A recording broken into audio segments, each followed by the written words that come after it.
Rabbi Morris Margolies, Zitzal. Rav Moshe Bitzala, Ben Harav Yosef Meir, Rabbi, Moshe, Morris, Murray, Dad, Abba, Papa, Grandpa, our friend. We gather today to honor the life of our great friend, to say goodbye, and to stand in solidarity and in mourning with the Margolies family. His wife of 60 years, Ruth, his last surviving sibling of 6, his brother Izzy, 3 children, Daniel and his wife Deborah, Jonathan and his former wife Diane, Malka and her husband Walter Scott, 6 grandchildren, Rachel and her husband Ari Goldberg, Max, Micah, Shoshana, Jacob, Gabrielle, and 3 great-grandchildren, Leora, Ezra, and Adina Goldberg. It is such an honor for me to be able to share the words about this gadol, this great man, a bigger-than-life rabbi, who we have gathered to honor today. I have only been a student of the rabbi from a distance, of his model of a more intellectual, spiritually dynamic, social justice-driven Judaism. So many, perhaps everyone in this room, knew Rabbi Margolies for decades and were touched by him on a daily basis in so many different ways. He had a serious following right here locally, but there are students he wasn't even aware of, such as myself, who were further away. I'd like to offer my words of Todah Rabbah, of thanks. It's not possible today to even scratch the surface of the over 90 years of greatness that the rabbi lived, but I will share the words of those closest to him. Reb Moshe, they really don't make rabbis like you anymore. Rabbi Margolies was raised in Israel, born in Yerushalayim, in Jerusalem, in Meir Sharim. In a very religious family, he became the 7th generation of rabbis in his family. His mother, Malka Chassia, was a 6th generation Israeli. On his mother's side, he was a direct descendant of Shneur Zalman, the founder of Chabad. On his father's side, his great-grandfather was a Karlin Chassid. His father took the family from Israel during the danger of the Arab riots and the struggles of the Great Depression and moved them into the U.S. He wrote about his early days in the new big New York City, very far from Jerusalem. In one of his essays I found, he wrote, "I learned to live in 2 worlds simultaneously, the world of my Jewishness and that of my Italian, Irish, Black, Hispanic stickball associates." This was a profound shift from his all-Orthodox Jerusalem neighborhood he found himself in. And at a very early age, young Moshe Margolies gained a deep appreciation for the importance of authenticity and truth. In an early essay, he wrote about his bar mitzvah sermon experience. He wrote, "In order to please my father, I had expounded upon something which I did not believe to be true, and hereby committed an act of violence upon myself. I had learned a lesson from that experience, the lesson given of Polonius to his son Laertes, to thine own self be true.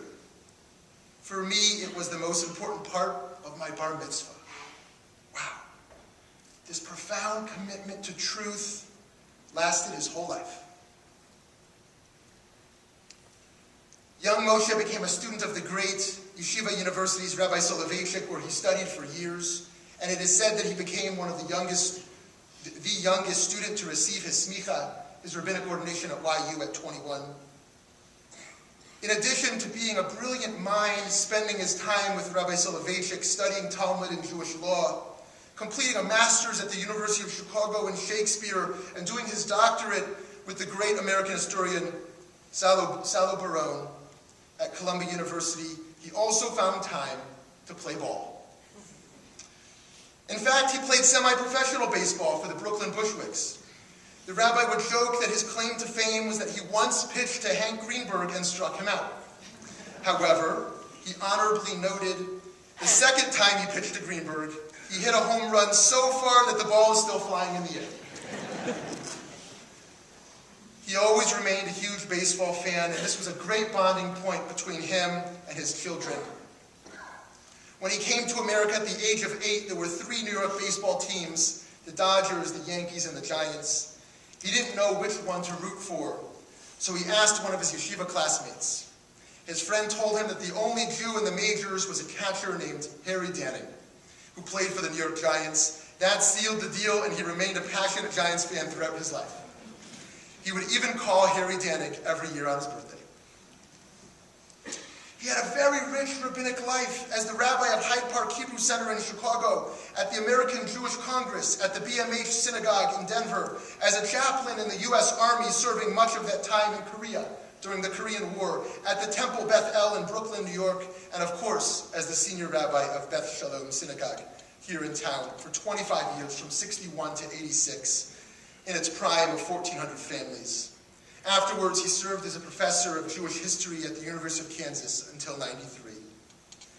He was the author of tremendous works. He wrote his doctoral dissertation on Samuel David Luzzatto, the great Shadal, an Italian Jewish scholar born in 1800, and this later became an important book, which I've learned a lot from. When Ruth walked me into his library at home, only a miniature version of the glorious library that once was, I could feel the magic and the authenticity of the room. You could feel his intellectual and spiritual presence still there, truly a makom kadosh, a holy place. Ruth profoundly described her husband as so incredibly fascinating. She told me with great emotion that she'll miss everything about her beloved, especially his openness and how they share their love of ideas, and especially music together. Everyone comments on how powerful of a speaker, how brilliant of an educator, and how authentic of a thinker the rabbi was. He was strong, he was opinionated, and anyone who attended his synagogue would tell you that you don't stand up or start talking when he's in front speaking, unless he wanted to encounter the famous glare. Let's just say it was a model shul for decorum. This rabbi was a real force. But most of all, that rabbi was an ish emet, a man of truth, and an ish tzedek, a man of justice. He was willing, often at great risk, to speak out about the truth and to speak out against injustice. That's why, with great courage, he took on the war in Vietnam years before it was popular, even when there was great pushback that he was being anti-American. He was one of the first clergies to speak out, and like with everything, he did it with brilliance and eloquence. That's why, with great courage, he was outspoken about U.S. involvement in Korea, even though he served as a Jewish chaplain in Korea. When he was asked to go serve in Korea, he replied, "I'm against war." The response given to him was that he may be against war, but the Jewish soldiers needed him. So of course he went as a servant of God and a servant of his people. That's why, with great courage, he went down in 1964 to Hattiesburg, Mississippi, to march for civil rights. In the heat of Freedom Summer, for a major voter registration effort, supported by student demonstrators and 50 northern clergymen, he was willing to do this even when he was receiving death threats at home. That's why, with great courage, he loved Israel so deeply and was willing to defend and critique the Jewish state so passionately.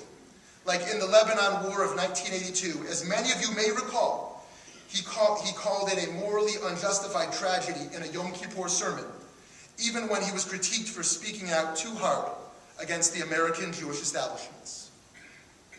That's why, with great courage, he was willing to push for more women's participation at his synagogue, even when many felt he had gone too far. That's why, with great courage, he fought for non-discriminatory housing in Kansas City.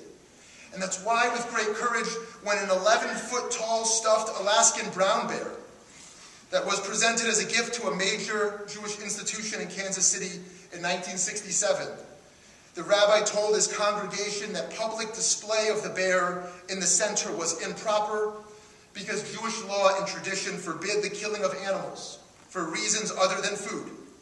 God required that man show compassion for all living things. Tov Hashem lakol v'rachamav akol nasef. He said so boldly, as long as that bear remains there, it is not only a symbol of foolishness, but a symbol of your and my moral bankruptcy. Small minds, when they disagree, they yell and scream and storm off. The rabbi taught that we needed to have big minds and think more deeply and broadly and express our disagreements eloquently and confront hard questions courageously. It should be done with intellectual rigor and respect. At his retirement in 1986, Rabbi Margolies said, "One of the things I stand for is bringing about understanding between people of different opinions and backgrounds. And unless Jew and Gentile, black and white come together, there's no hope for this world." We can disagree, but we must also come together in mutual respect. The rabbi understood how challenging life could be, and he didn't look away from that. He truly embraced how the world was just a narrow bridge that we must gain the wisdom and the courage to cross. A fitting blessing he would give us all today comes from the song Kol Haolam Kulo. Kol Haolam Kulo Gesher Tzarmeyo Gesher Tzarmeyo Gesher Tzarmeyo. We exist on a narrow bridge, and the chance to leave our mark in this world is running out, so we must act with the urgency and intensity he taught. Life is this narrow bridge, and yet he had the great courage to stand up for his convictions at any cost, and to declare to his congregants, to the Americans, and to the world that we must speak the truth, and we must not fear, for truth and justice will always prevail over fear. V'ha'ikar, lo lefachei klam. V'ha'ikar, lo lefachei klam. As Jonathan shared with me, his teachings always prioritize the powerful verse in Hosea, Ki chesed chafatzti v'lo zavach. It is ultimately love, kindness, mercy that God desires more than anything, even more than sacrifice or ritual. Daniel shared with me that his other primary teaching of Tzedek Tzedek Tirdof, that we must spend our lives constantly pursuing justice in the deepest way. Rabbi Margolies' social justice activism was unique. It was as intellectually rich as it was courageously bold. The rabbi had a prodigious thirst for knowledge, for wisdom. Judaism and the Jewish people were his driving passions, and his highest ambition was to instill those passions in others. The rabbi deeply respected intellectual disputation. He saw himself as a student of the Rambam and believed deeply in the coexistence of science and religion. Jewish education was so important to him that he pushed for the establishment of what is now the Hyman Brand Hebrew Academy. He constantly straddled the two worlds of modernity and traditionalism, the world of Rav Soloveitchik and the world of Salo Baron. He insisted on viewing science as a necessary and indispensable complement of faith, and all secular studies as a crucial complement to Limudei HaKodesh, to Jewish learning. He was always pushing himself and others around him to grow intellectually, not the least with his consistent hobby of completing the New York Times crossword puzzle.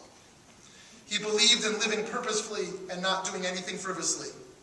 In fact, his most fun activity, Malka tells me, was to quiz his kids and grandkids in Tanakh trivia. He would answer questions for the Kansas City Star, and he even had his own Sunday morning TV show on Channel 4, The Great Ideas of the Bible. Perhaps you remember that, Sunday mornings. He had a passion for Hebrew literature, ancient and modern, biblical scholarship, Jewish history, English literature, Yiddish culture and humor, but of course also the great authors, Mark Twain, Scott Fitzgerald, Ernest Hemingway, Ezra Pound, and T.S. Eliot, among so many others. His scholarship was unmatched. Daniel noted that he was going through the thousands of his father's books and that he found Darwin's On the Origin of Species, all marked up with notes left and right. Jonathan recalls how much he loved having his private classes with his father 3 to 4 times a week for a dozen years. Daniel recalls learning how to play golf and how to bowl from his father. The rabbi was a very good competitive bowler. He always wanted to share his passions and talents with his family. The rabbi loved his children so much, and he gave them all nicknames. He spoke to them only in Hebrew in order that they could be fluent speakers.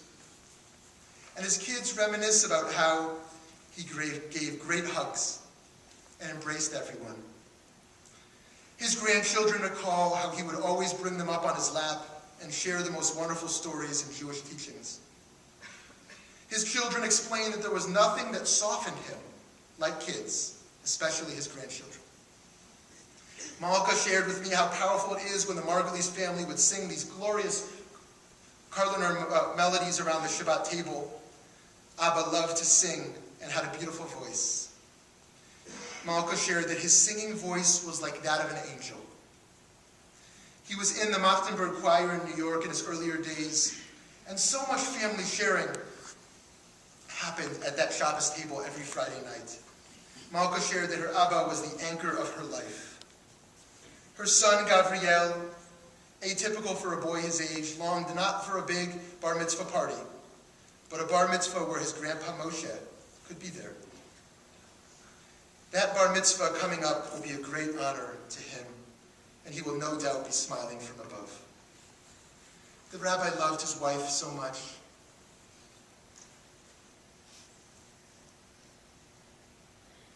He would joke that he fell in love with her so fast that he met her on a Tuesday, they were engaged on a Wednesday, and married on a Thursday. Ruth shared with me so emotionally that she will miss everything about him. Now I'd like to share your father's own words, the way he'd like to be mourned, as you already know yourselves. He wrote in his Torah vision book, which if you haven't read yet, please get it. He wrote on Chaya Sarah, the parsha we just read on Shabbat. And Avraham rose up from before his dead. Avraham loved Sarah deeply. She was in the truest sense his life's companion who shared his work, his weal and his woe. In his death he surprised the fearful loss. We may be sure that his mourning was deep and true, but Avraham rose up from before his dead in supreme conviction that further sorrow would be futile, that capitulation to tragedy is abdication from responsibility, that the dead must loosen their grip upon the living if life means anything at all. If a life lost was so dear to us, as we say, the more reason to dedicate ourselves to life and to the cause of the living. The more reason to bind up the words of our fellow flesh and blood.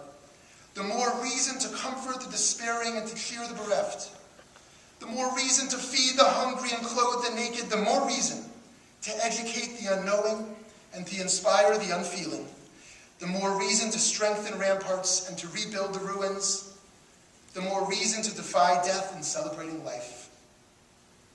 And the rabbi continues, it will be time enough for us to die. We will be rejoining the dead much, much sooner than they will be rejoining us. What is the hurry? Will our masochistic suffering benefit the departed? Will our breastbeating restore them to life? Will our self-flagellation beat them into consciousness? Let's all just take a silent moment and remind ourselves of a special moment we had with Rabbi Margolies, with Abba, with Papa, and remind ourselves of a value we learned from him that we could think of strengthening in our own lives as he would have wanted.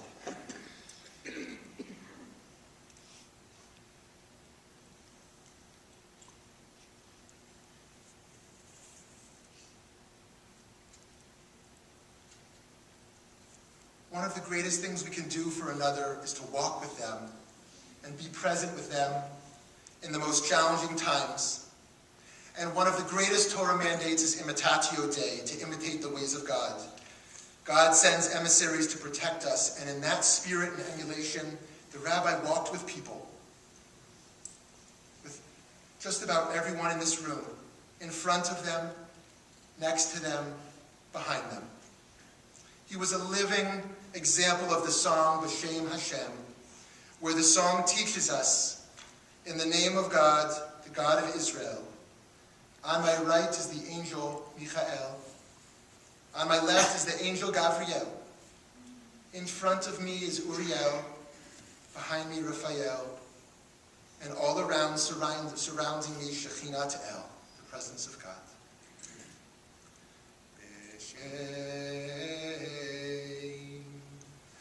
Hashem Elohei Yisrael Miyamini Michael Umismoili Gabriel Umilfanai Uriel Umeachore Raphael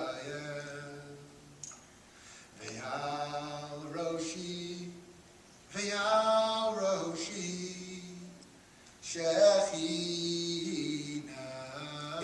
El. Rabbi Margolies, we will miss you terribly. We believe that when you are greeted in Shemayim, the angels will sing, Hine ba ish ha'emet, Hine ba ish tzedek. Here comes the man of truth, here comes the man of justice. And the heavens will ring. Tehei nafshecha tzru rab b'tzura ha'chaim. May your soul be bound up in the bond of life. May your soul have a sense in the heavens, and your memory be for a blessing. Blessing for all of us. I'd like to call upon Rabbi Herbert Mandl, emeritus here at KI, to share a few words about his relationship with Rabbi Margolies.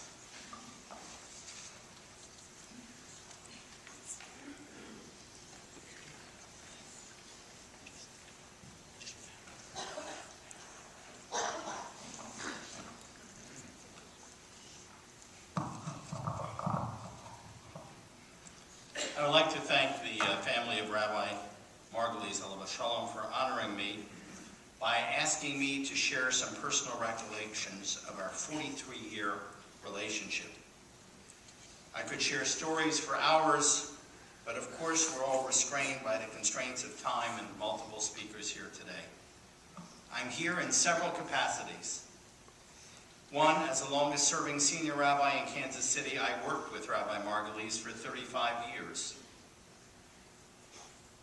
I'm here as a student of his scholarship, and I'm here as a friend. So those of you that can add, say you're here in Kansas City, 35 years, where's 43 years? I met Morris in 1969, 43 years ago. I had just graduated rabbinical school a few months before. Barbara and I, newlyweds, were at a rabbinical convention, Grossinger's, in the Catskills. One open seat at our table. Rabbi Margolies was at the convention alone, and he asked if he could join us. I didn't know who he was at that time. My in-laws and my two brothers-in-law, 13 and 18, were at the table with us. He sits down, and they were kind of mature-looking for their age. He says, wow, rabbis are graduating younger and younger than they ever have been. We stayed friends after that, and I spoke with them from time to time, not ever dreaming I'd be in Kansas City. So in 1977, when thinking of coming to KI, and those were tumultuous days here at Kehilath Israel Synagogue, I had some question as to whether or not this was an appropriate pulpit to come to. So I called Morris and said, what's your advice? Because he knew who I was at this point. He said, well, I have split advice. I'd advise you strongly to come, and I'd advise you strongly not to come. I mean, the man was a philosopher. That was kind of complicated. He said, I think you should come because I think as a young, strong rabbi, you can do a lot of things for both Kehilath Israel Synagogue, which has just gone through rough times, and probably good for the synagogue. I'd like you not to come because I'm going to have a lot of competition. And that was his thinking at that time. In 1980, there was a crisis in the community between the Rabbinic Association and Federation. Major crisis, which luckily never became public at the time. I had the unfortunate experience at that time, being 35 years old, here 3 years of being president of the Rabbinic Association. And I looked to Morris for help, but there was a problem. Morris was in Hong Kong. He was on a round-the-world cruise during a sabbatical. I called him ship to shore, that's the best you could do in those days, and said, help. He sent a telegram.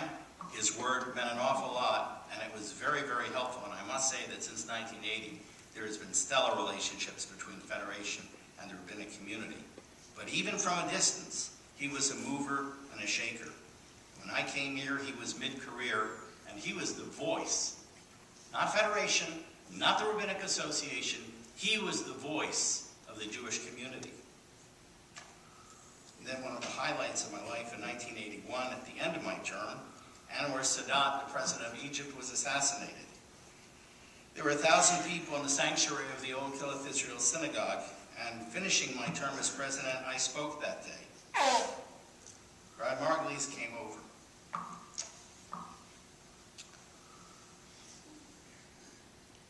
After I spoke,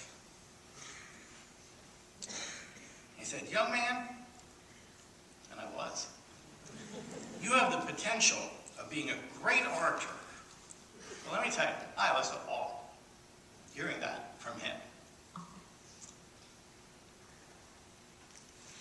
And all through the years, from a speaking point of view, for sure, I used him as a role model.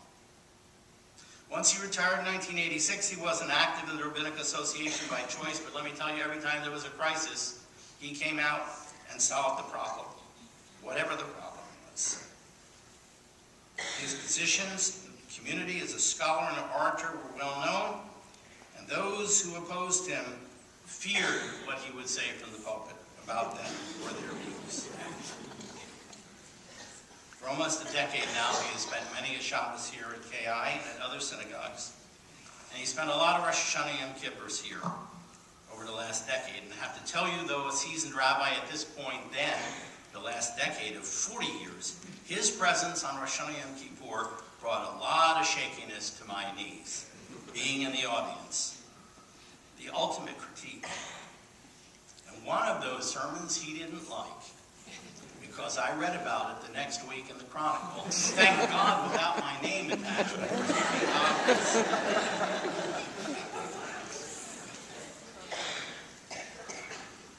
I called him about 6 or 7 years ago for some advice or looking for a source.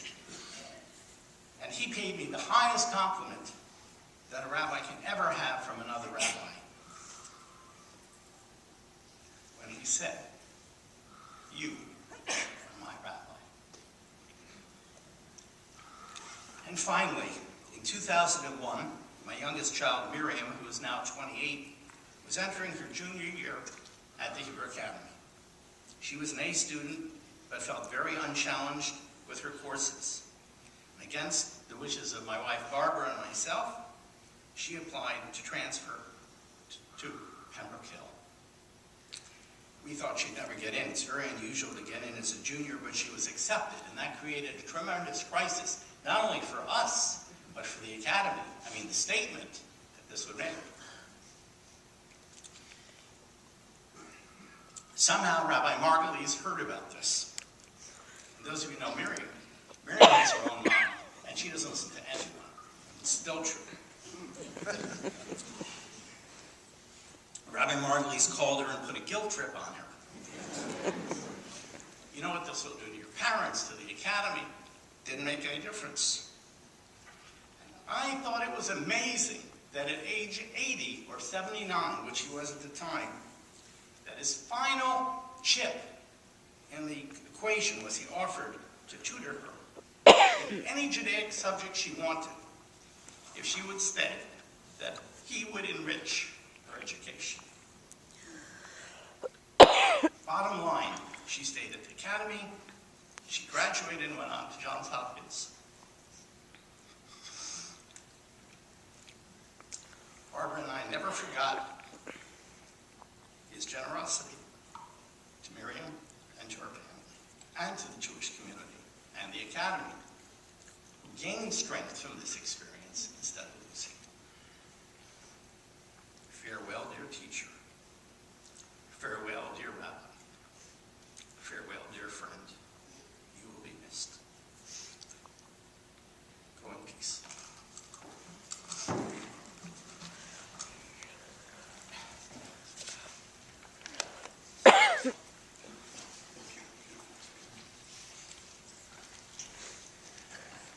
like to call Rabbi David Glickman, the Rabbi at Beth Shalom, to share about the wonderful work and building and legacy he left at Beth Shalom.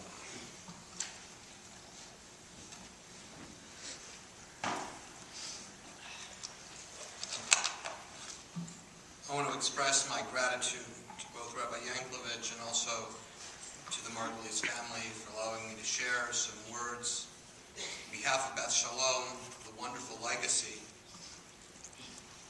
that your father, husband, grandfather left on Congregation Beth Shalom. As with so many speakers today, I will do my best to keep my words brief, that the stories that people have told me about Rabbi Margolies could fill volumes. To you, Rabbi's dear family, Ruth, Daniel and Deborah, Jonathan, Diane, Malkin, Walter, please know that the limitations of my words do not reflect the depth of condolences that I bring. Annie, my wife, who's met Ruth, joins me in wishing all of you the very deepest condolence, as well as all the leadership and families of Congregation Beth Shalom, where Rabbi Margolies left such a deep and permanent impact on countless souls. And though I did not know the rabbi before he became ill, I have heard and I have seen so much of his profound impact on his 25 years as senior rabbi at Congregation Beth Shalom, and many more following his retirement with his participation in the library minyan, is continuing to teach and to lecture. And in listening to all of the stories from so many whose lives were touched by the rabbi's life, and as having a rabbinic family myself, I thought of all of you, and I also want to express my gratitude for sharing the life of your husband, Ruth, your father, of your grandfather, with so many congregants at Beth Shalom, because I know that every story that they told me, that he was with them, means that he wasn't with you.